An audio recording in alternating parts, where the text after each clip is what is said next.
നിങ്ങൾ ജേക്കബ് തോമസിനെ മാറ്റിയ കാര്യം പറയുമ്പോൾ, സെൻകുമാറിനെ മാറ്റിയ കാര്യം പറയുമ്പോൾ, ഒന്നാം പിണറായി വിജയൻ സർക്കാരിലെ പോലീസ് ഉപദേഷ്ടാവായി രമൺ ശ്രീവാസ്തവ എന്ന കുപ്രസിദ്ധനായ ഉദ്യോഗസ്ഥനെ നിയമിക്കുകയും വിമർശനങ്ങളെ വകഞ്ഞുമാറ്റി മുന്നോട്ട് പോവുകയും ചെയ്ത കമ്മ്യൂണിസ്റ്റ് സർക്കാരാണ്.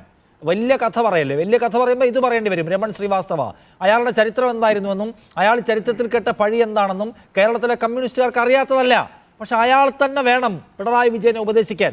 ഉപദേശത്തിൻ്റെ കഥ, ഉപദേശത്തിന് ശേഷം പോലീസ് പോയ വഴിയാണ് ഈ കാണുന്ന 8 വർഷത്തെ വഴിയെന്നുകൂടി കാണണം. അതുകൊണ്ട് ഞങ്ങൾ സെൻകുമാറിനോട് നിങ്ങൾക്ക് വേറെന്തോ പ്രശ്നം ഉണ്ടായിരുന്നു, അതുകൊണ്ട് സെൻകുമാറിനെ മാറ്റി. എന്നിട്ട് നിങ്ങളൊരു ന്യായം പറഞ്ഞു അയാൾ RSS ആണെന്ന്. അയാൾ RSS ആയതുകൊണ്ടാണ് മാറ്റിയെങ്കിൽ ഇപ്പം നിങ്ങൾ അജിത്തിനെ മാറ്റിയേനെ, നിങ്ങൾ രമൺ ശ്രീവാസ്തവയെ മാറ്റിയേനെ. ആളുകളെ മാറ്റാൻ RSS നിങ്ങൾക്കൊരു കാരണമല്ല, ഒരു കാലത്തുമല്ല. നിങ്ങൾ സെൻകുമാറിനെ മാറ്റിയത് സെൻകുമാറുമായിട്ടുള്ള നിങ്ങളുടെ വേറെ ഇഷ്യൂ ആണ്. അതിന് നിങ്ങൾ RSS ആണെന്ന ചില ന്യായം പറഞ്ഞു.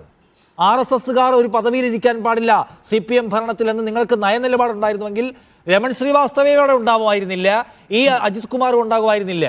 അതുകൊണ്ട് സെൻകുമാറിൻ്റെ കഥ പറയല്ലേ, ഇനി പറയല്ലേ, പണ്ട് പറഞ്ഞത് പറഞ്ഞു.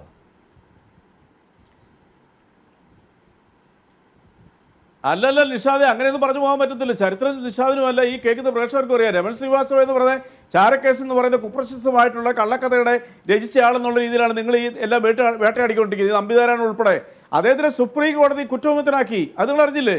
ആ സുപ്രീം കോടതി കുറ്റവിമുക്തനാക്കി. അതിനുശേഷം രമൺ ശ്രീവാസ്തവയെ കുറിച്ച് നിങ്ങൾ എന്തെങ്കിലും പരാതി കേട്ടിട്ടുണ്ടോ? അത് ശരിയാണ്. രമൺ ശ്രീവാസ്തവ മാധ്യമങ്ങള് വലിയ പെൺകുട്ടിയെ കുറിച്ച് താങ്കൾ കേട്ടിട്ടുണ്ടോ? ഞാൻ കേട്ടിട്ടുണ്ട്. അതിന്റെ പശ്ചാത്തല കഥ താങ്കൾക്ക് അറിയാത്തതായിരിക്കും, അല്ലെങ്കിൽ താങ്കൾ അതും സൗകര്യപൂർവ്വം മറന്നു പോകാനും വഴിയില്ല. അദ്ദേഹത്തിന്റെ കുപ്രസിദ്ധമായ വയർലെസ് സെറ്റ് മൊഴിയെ കുറിച്ച് കേട്ടിട്ടുണ്ടോ? ഞാനിവിടെ ആവർത്തിക്കുന്നില്ല.